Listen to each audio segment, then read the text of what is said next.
లేఖనాన్ని చదువుకుందాం. మత్తయి సువార్త 16వ అధ్యాయము 26వ లేఖనములో, ఒక మనుష్యుడు లోకమంతయు సంపాదించుకొని తన ప్రాణమును పోగొట్టుకుంటే వానికి ఏమి ప్రయోజనము? ఒక మనుష్యుడు తన ప్రాణమునకు ప్రతిగా నేమి ఇయ్యగలడు? ప్రార్థన. మహోన్నతుడా, స్తోత్రాలు.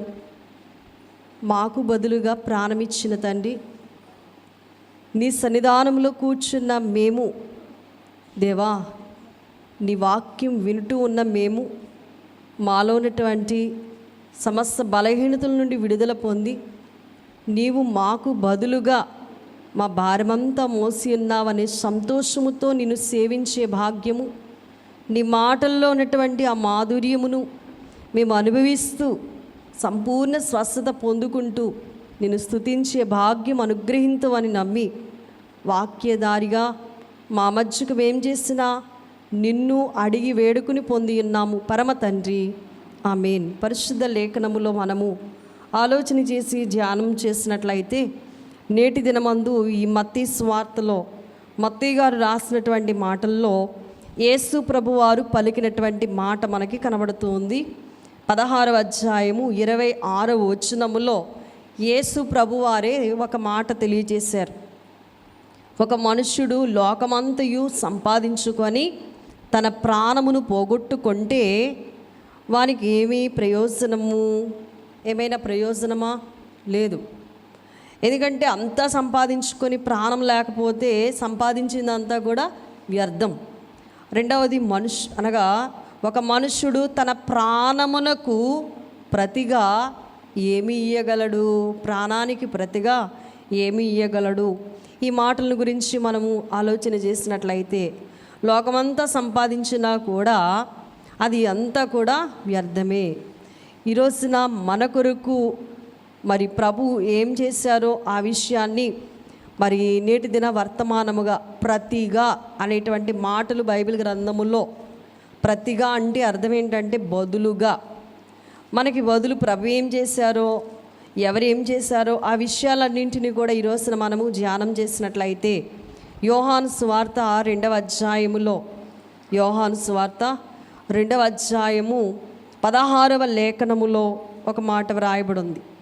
పావురములు అమ్మువారితో వీటిని ఇక్కడ నుండి తీసుకుని పొండి, నా తండ్రి ఇల్లు వ్యాపారపు టిల్లుగా చేయకూడని చెప్పాను. ఏమంటున్నాడండి? పావురాలు అమ్మేవారితో వీటిని ఇక్కడ నుండి తీసుకొని పొండి. ప్రభుకి చాలా కోపం వచ్చింది. ఆ సందర్భములో ఆయన ఏం చేస్తున్నాడంటే, ఆయన మత్తయి సువార్త 4:4లో శోధన అనుభవించాడు. ఎంత శోధన అంటే మరి భయంకరమైన శోధన అనుభవిస్తూ ఉన్నటువంటి సందర్భాన్ని మనం చూస్తూ ఉంటాం. యేసుప్రభు వారు ఒక దేవాలయంలోనికి వెళ్ళేసరికి ఆ దేవాలయం నిండా ఈ రోజున ఏం కనబడుతున్నాయంటే భయంకరమైనటువంటి వ్యాపారం కనబడుతుంది. అప్పుడు దేవాలయంలోనికి వచ్చి ప్రభువారు ఏం చేశారు? ఆ పావురాలు అమ్మేవారితో అంటున్నాడు, ఎక్కడి నుండి వీటిని తీసుకుని పోండి, నా తండ్రి ఇల్లు వ్యాపారపు టిల్లుగా చేయొద్దు అని అంటున్నారు. ప్రభు ఏమై ఉన్నారంటే, మన కొరకు సమస్తాన్ని ఇచ్చిన దేవుడై ఉన్నారు. ఆయన్ని మనం పాడు చేసే వారంగా ఉండకూడదు. ప్రియులరా, మనము ఈ మత్తయి సువార్త 4వ అధ్యాయము 4వ వచన భాగములో ఆలోచన చేసినప్పుడు 4:4లో ఏమనుందంటే, అందుకు ఆయన మనుష్యుడు రొట్టె వలన మాత్రము కాదు కానీ దేవుని నోట నుండి వచ్చి ప్రతి మాట వలన కూడా ఆయన జీవించును అని వ్రాయబడి ఉంది. మొదటి శోధన ప్రభువారికి ఎలాంటి శోధన వచ్చిందంటే, మరి ఆయన చాలా ఆకలిగా ఉన్నాడు. ఆ శోధకుడు వచ్చి ఏమంటున్నాడు? ఈ రాళ్ళన్నీ కలిసి రొట్టెలుగా మార్చుకుని తినే అన్నప్పుడు ఆ శోధన నుండి ప్రభు ఎలా తప్పించబడ్డారో మనం చూస్తున్నాం.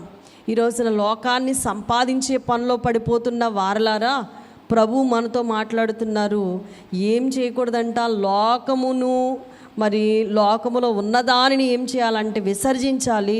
ప్రభు కొరకు మనము జీవించాలి. అంతేగాని లోకములో ఉన్నవన్నీ నావే అనుకుంటే, ఈ లేఖనం ఏం చెప్తుంది అని అంటే, లోకమంతా సంపాదించిన ప్రాణం లేకపోతే అదంతా కూడా వ్యర్థమే అనే మాటను బట్టి యేసుప్రభు వారికి ఎన్ని శోధనలు వచ్చినా కూడా ఆయన అంటున్నాడు, మనుషుడికి రొట్టె అవసరం లేదు, దేవుని మాట ఉంటే చాలు అని నిజాయితీగా నిలబడ్డారు.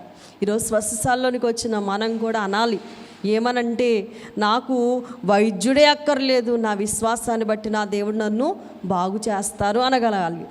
నా యొక్క శ్రమలు, నా ఇబ్బందులు, నా కరువులు, నా కష్టాలు ఏదైతే ఉన్నాయో నా ప్రభు ఉండగా అవి నన్నేమీ కూడా చెయ్యలేవు అనేటువంటి ధైర్యం మనం కలిగిన వారంగా ఉండాలి అనే సందర్భాన్ని ఇక్కడ మనం చూస్తున్నాం. రెండవ శోధనలో కూడా యేసు ప్రభు వారు కృంగిపోలేదు. 6వ వచనములో చూస్తే, నీవు దేవుని కుమారుడవైతే క్రిందికి దుముకు, ఆయన నిన్ను గూర్చి తన దూతలకు ఆజ్ఞాపించును, నీ పాదం ఎల్లప్పుడూ ఎప్పుడైనా రాతికి తగలకుండా వారు నిన్ను చేతులతో ఎత్తుకుంటారు, పట్టుకుంటారు అన్నా కూడా ఆయన లొంగిపోకుండా ఏమన్నాడు, నీ ప్రభు అయిన దేవుణ్ణి శోధింపవలదని ఒక మాట వ్రాయబడి ఉంది, నీకు తెలియదా అని. ఆ శోధన కూడా ప్రభు ఏం చేశారంట, జయించారట. శోధనకు జయించిన వాడు ధన్యుడవుతాడు. ఇంకా మనం 3వ శోధన చూస్తే 8వ వచనములో మరి యొక్క విధంగా శోధిస్తూ ఉంది అపవాది.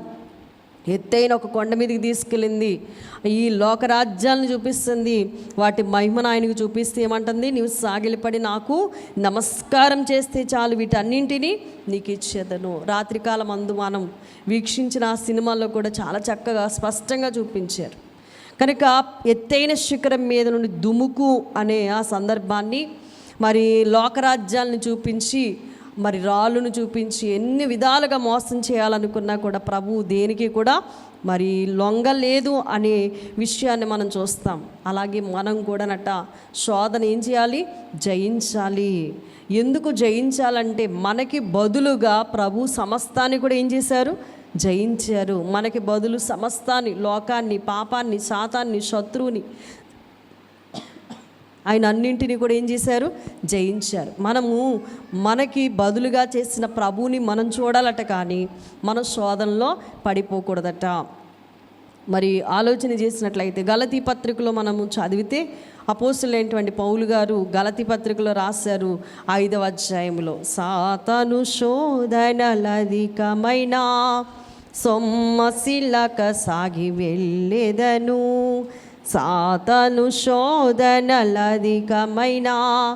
సొమ్మసిల్లక సాగి వెళ్ళేదను, లోకము శరీరము లాగినను లోబడక నేను వెళ్ళేదను, లోకము శరీరము లాగినను లోబడక నేను వెళ్ళేదను. సాతాను శోధనలు అధికమైపోయినా కూడా సొమ్మసిల్లిపోకూడదట. మనకి శోధన జయించేటువంటి సాధనే దైవ సన్నిధి అనే ప్రార్థన. క్రీస్తు యేసే మన సాధన. కాబట్టి మనం ప్రభువారిని చూడాలట. మనకి బదులు ఆయన ఏం చేయబడ్డారు అంటే గొప్పగా అన్నింటినీ కూడా జయించారు. మనం జయించవలసింది ఏవైతే ఉన్నాయో వాటిని ఇక్కడ చూపిస్తూ గలతీ పత్రిక 5వ అధ్యాయం 16-17 వచనాల్లో చూస్తే, నేను చెప్పినది ఏమనగా, ఆత్మానుసారముగా నడుచుకొనుడి, అప్పుడు మీరు శరీరేచ్ఛను నెరవేర్చరు. ఎలా నడుచుకోవాలట? శరీరసారంగా నడుచుకోండి అనలేదు, తినండి, సుఖించండి, ఉండండి అనలేదండి. ఏం చేయాలంట? ఆత్మానుసారంగా నడుచుకోండి, అప్పుడు మీరు శరీరేచ్ఛను నెరవేర్చరు. ఆత్మానుసారులు ఎవరు కూడా శరీరేచ్ఛను నెరవేర్చరు. అంటే అర్థం ఏంటంటే ఆత్మీయంగా ఎదిగే వారికి శరీరం అడ్డు రానియరు. కారణం ఏంటంటే శరీరం సుఖానికి అలవాటు పడిపోయినా కూడా ఆత్మానుసారులు ఏం చేస్తారు? శరీరాన్ని ఛేదించి ఆత్మీయంగా ప్రార్థనలో దైవికంగా మరి ఎదగడానికి ఇష్టపడుతూ ఉంటారు. శరీరము ఆత్మకును, ఆత్మ శరీరమునకును విరోధముగా అపేక్షించును, ఇవి ఒకదానికొకటి వ్యతిరేకముగా ఉన్నవి గనుక మీరేమి నిశ్చయింతురో వాటిని చెయ్యకుందురు. కాబట్టి రెండింటికి కూడా వ్యతిరేకత ఉంది. మనం ఎలాంటి విధంగా ఉండాలంటే ఆత్మీయంగాని మాత్రమే ఉండాలి. రోమాపత్రికలో కూడా మనం చదువుతూ ఉంటే, రోమాపత్రిక మరి 8వ అధ్యాయములో 5వ లేఖనములో మరి పౌలు రాశారు, శరీరానుసారులు శరీర విషయముల మీద మనస్సునుంతురు. శరీరానుసారులు అయితే అందరూ కూడా ఎవరి మీద మనస్సు ఉంచుతారు? జ్వరం వస్తే డాక్టర్ కావాలి. శరీరానుసారులకి మరి ఏదైనా శ్రమ వస్తే ఎవరైనా దొరుకుతారేమో, వాళ్ళతో చెప్పుకుందాము. ఏదైనా బాధలుంటే ఎవరైనా కనబడతారేమో, ఖాళీగా ఎవరైనా ఉంటారేమో, నాలో ఉన్న బాధ వారికి వినిపిస్తే నా బాధ కొంచెం రిలీఫ్ అవుతానేమో అని ఆలోచన చేసేవారు ఎవరంటే శరీరానుసారులు. కానీ ఆత్మానుసారులు ఏం చేస్తారు చెప్పండి?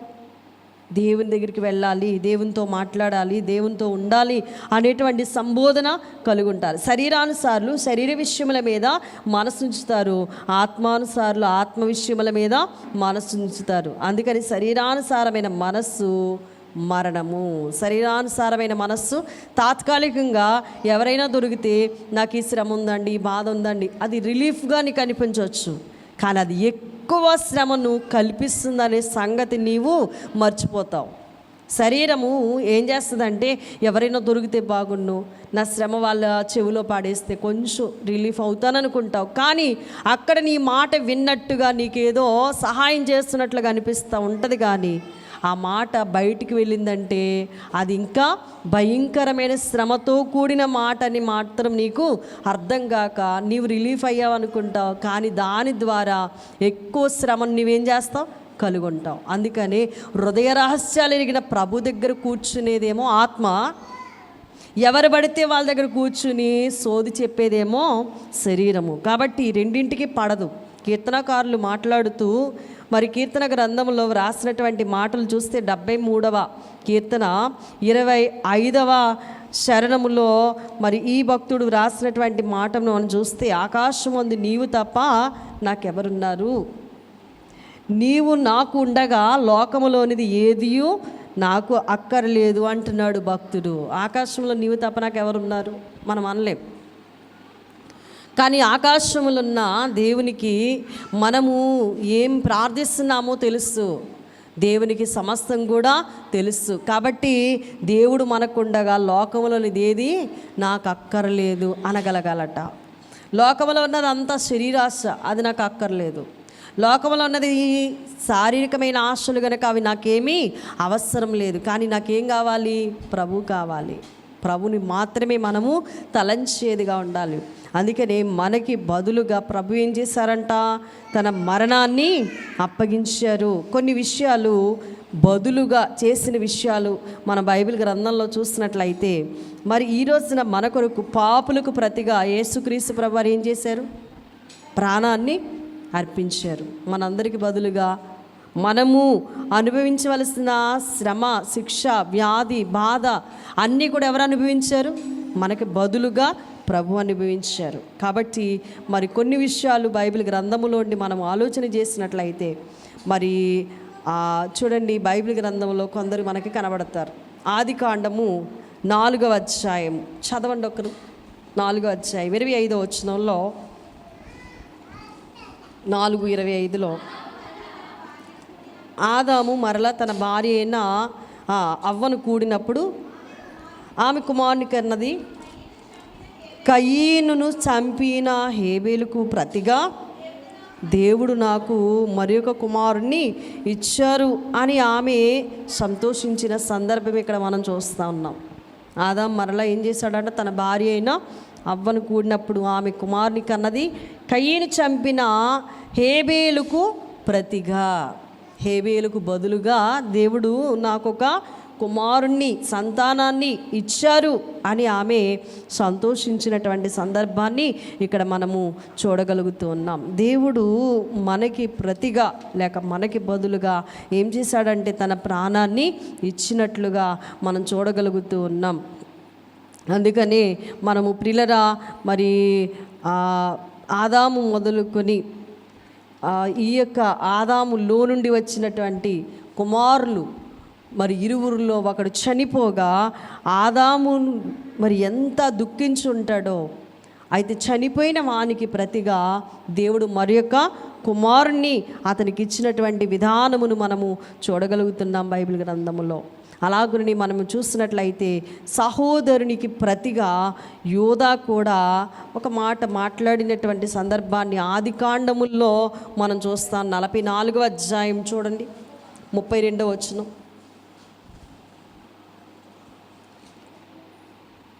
తమ దాసుడైన నేను ఈ చిన్నవానిని గూర్చి నా తండ్రికి పూటపడి నీ యొద్దకు నేను అతన్ని తీసుకుని రాని ఎడల నా తండ్రి దృష్టి యందు ఆ నింద నా మీద ఎల్లప్పుడూ ఉండునని చెప్పి తిని, కాబట్టి తమ దాసునైన నన్ను ఈ చిన్నవానికి ప్రతిగా ఏలిన వారికి దాసునిగా ఉండనిచ్చి ఈ చిన్నవాని తన సహోదరులతో వెళ్ళనిమ్ము అంటాడండి.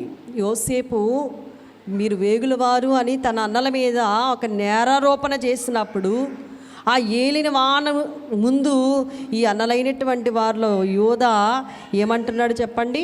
అయ్యలారా, అయ్యా ఏలినవాడా అని యోసేపు ఎదుట సాగిలపడి ఒక మాట అంటున్నాడు. అయ్యా నా తండ్రికి పూట పడ్డానయ్యా, నీ యొద్దకు నేను అతన్ని తీసుకుని రాకపోతే గనుక నా తండ్రి దృష్టి ఎదుట ఆ నింద నా మీద ఎల్లప్పుడూ కూడా ఉంటుంది. కాబట్టి తమ దాసునైన నన్ను ఈ చిన్నవానికి ప్రతిగా, ఏ చిన్నవానికి ప్రతిగా?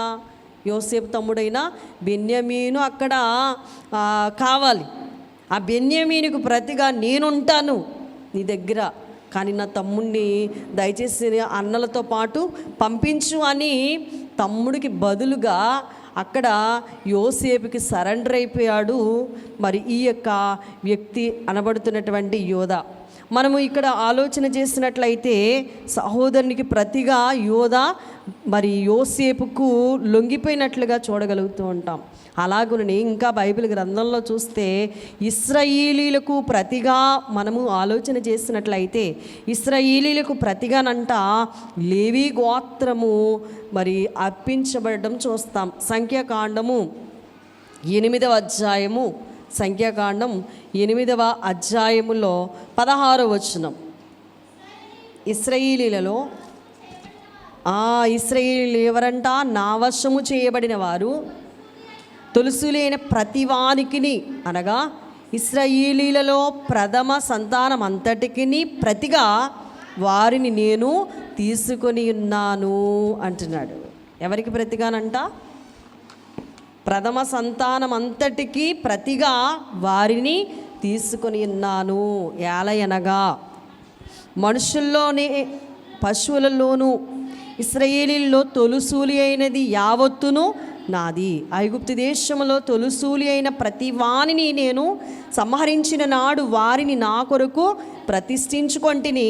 ఇశ్రాయేలీలలో తొలుసూలి అయిన ప్రతివానికి మారుగా, ఇశ్రాయేల్లో తొలుసూలి అయిన ప్రతివానికి మారుగా లేవీయులను తీసుకొని ఉన్నాను.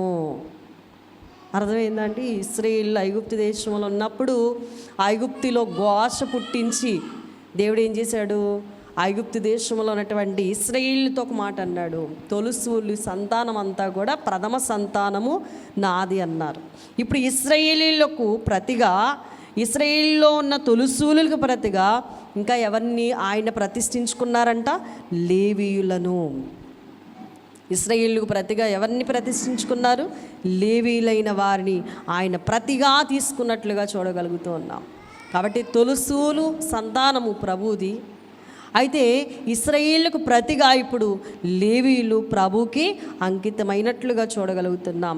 ఇంకా మనము ఆలోచన చేసినప్పుడు ప్రియులరా, మరి బంధువునికి ప్రతిగా అని ఉంటుంది బైబిల్ గ్రంథంలో. రూతు గ్రంథంలో 4వ అధ్యాయాన్ని చూస్తే 6వ లేఖనములో 4:6 ఆ బంధువుడు, నేను దానిని విడిపించుకోలేను, నా స్వాస్థ్యాన్ని పోగొట్టుకుందునేమో, నేను దానిని విడిపింపలేను గనుక నీవే నాకు ప్రతిగా, అంటే నాకు బదులుగా బంధువుని ధర్మము జరిగించుమని అక్కడ చెప్తున్నాడు.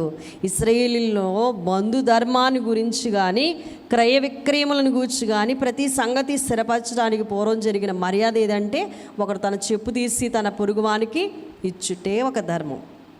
ఇక్కడ 3వ అధ్యాయములో చూస్తే 10వ వచనములో అతడు నా కుమారి యెహోవా చేత నీవు దీవెన నొందిన దానవు, కొద్దివారిని కానీ గొప్పవారిని కానీ యవనస్తులు నీవు వెంబడింపక ఉండుట వలన నీ మునుపటి సత్ప్రవర్తన కంటే వెనుకటి సత్ప్రవర్తన మరీ ఎక్కువైంది. కాబట్టి నా కుమారి భయపడకు, నీవు చెప్పిందంతా నీకు చేసేస్తాను అని చెప్పి నువ్వు యోగ్యురాలు అని నా జనులందరూ ఎరుగుదురు, నేను నిన్ను విడిపింపగలవాడనను మాట వాస్తవం. అయితే నీకు నాకంటే సమీప బంధువుడు ఒకడు ఉన్నాడు, అతడు వినిపించకపోతే అతనికి బదులుగా నేనే నిన్నేం చేస్తాను, విడిపిస్తాను అంటున్నాడు. ఎవరు? బోయాజు. ఎవరికి ప్రతిగా? ఇంకొక బంధువుడు ఉన్నాడు, ఆ బంధువునికి ప్రతిగా ఎవరు విడిపిస్తారట? బోయాజు విడిపిస్తారని హామీ ఇస్తున్నాడు. ఇక 5వది చూసినట్లయితే చూడండి, దావీదుకు ప్రతిగా మందిరం ఎవరు కట్టారు? సొలొమోను కట్టాడు కదా. దినవృత్తాంతముల 2వ గ్రంథం 6వ అధ్యాయం 10వ వచనం చూడండి. 6:10.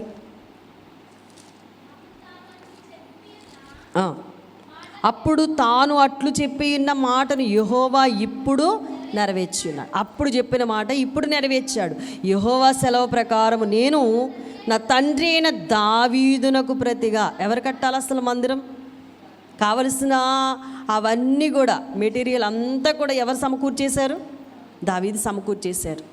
ఏమి కావలినో అంతా కూడా చాలా వరకు దావీదు సమకూర్చారు. కానీ ప్రభు అన్నారు, నీవు కట్టకూడదు, ఎందుకంటే నీ చేతులు చాలా రక్తాన్ని ఒలికించాయి, యుద్ధాలు చేసావు, కాబట్టి నీ కడుపులో ఉండి వచ్చిన నీ కుమారుడు కట్టాలి. కాబట్టి ఇక్కడ అంటున్నాడు, దావీదునకు ప్రతిగా బదులుగా రాజునై ఇశ్రాయేలీల రాజాసనం మందు కూర్చుండి ఇశ్రాయేళ్ల దేవుడైన యెహోవాకు మందిరమును కట్టించి యెహోవా ఇశ్రాయేలుతో చేసిన నిబంధనకు గుర్తైన మందసమును దాని యందు ఉంచితేనని చెప్పారు. కనుక అలాగున మనం చూసినట్లయితే ప్రతిగా ఇలాగున్న ఎన్నో మాటలు బైబిల్ గ్రంథముల్లో ప్రతిగా అనేటువంటి మాటలు చూస్తాయి.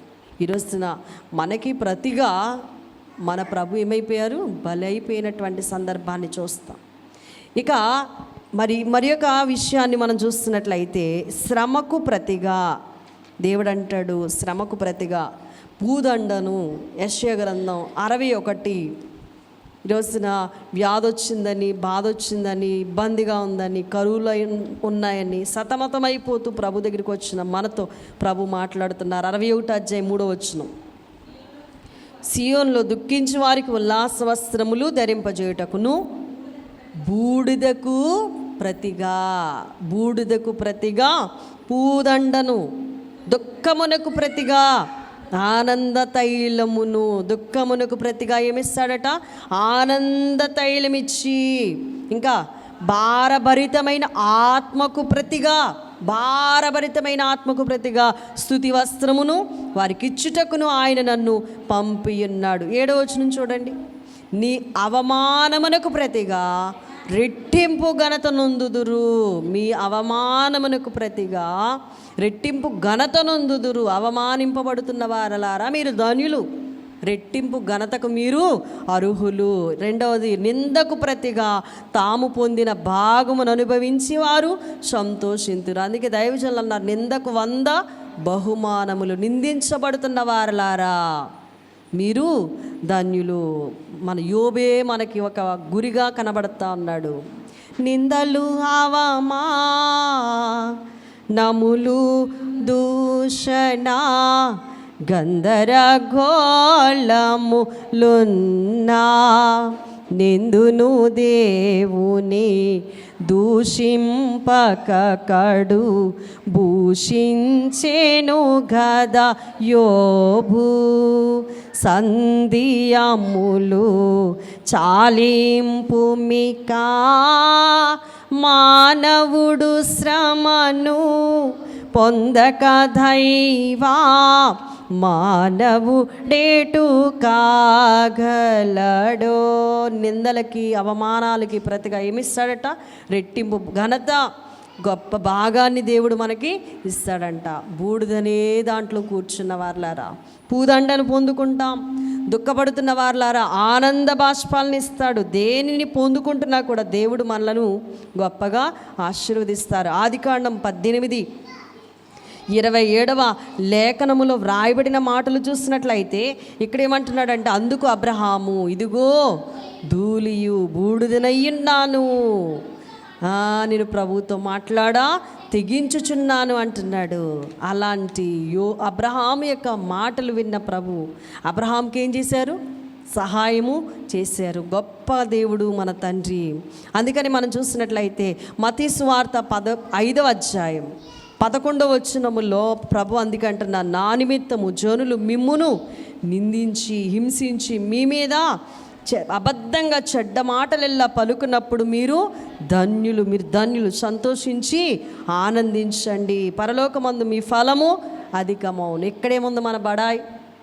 ఇప్పుడు ఏమైతే పొందుకుంటున్నామో దానికి ప్రతిగా దేవుడు గొప్ప స్థితిని మనకిస్తారు గనక పరలోకం వైపు చూడు, భూలోకం వైపు చూడొద్దు.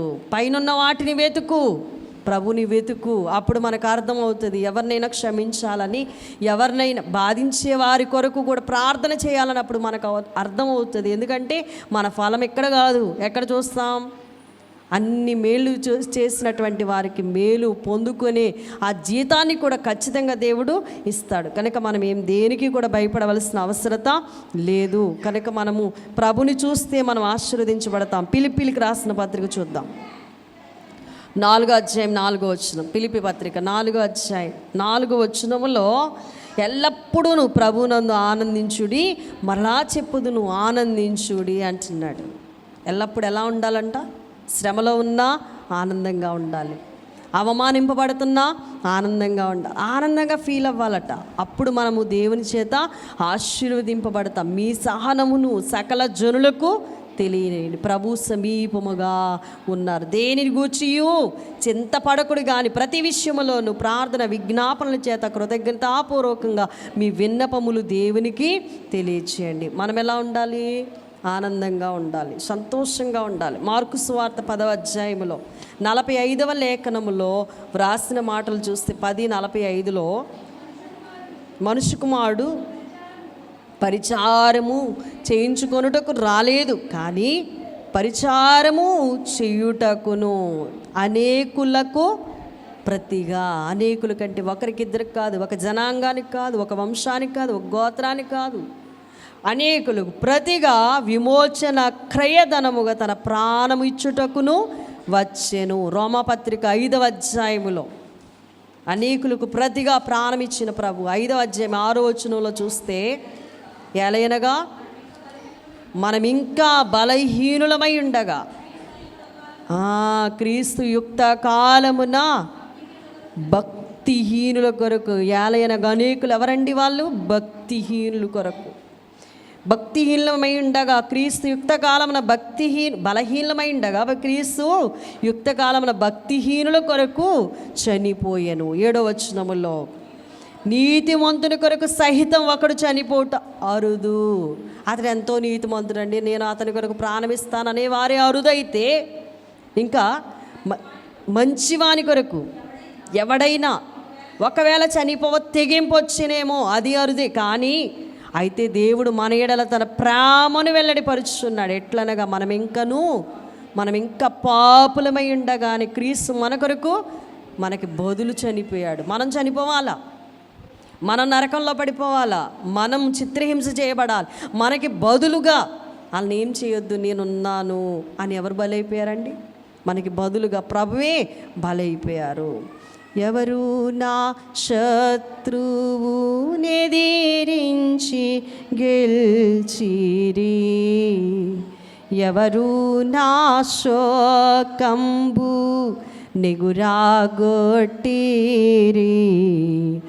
ఎవరు నా హృదయంపు మోచను నీచి సేదా దీచి మనస్సు చివుకుమనుగా యంబుమాన్ పిరి సిల్వబాడ్డ యేసు క్రీస్తే నాకింత ప్రోత్సాహానందముల్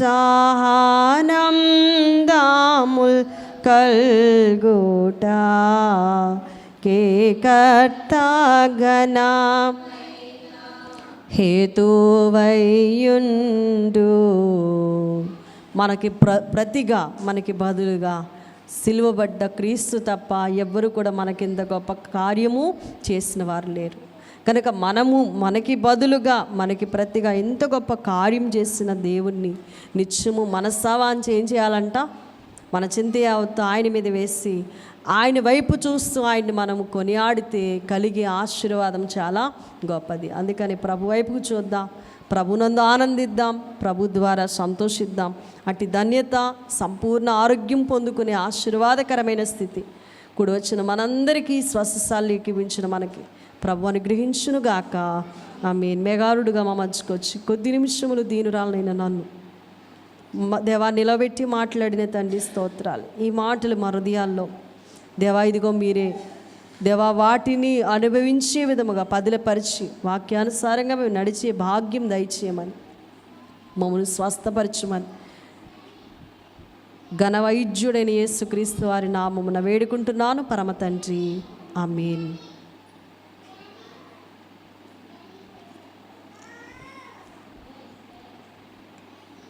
మీ అందరికీ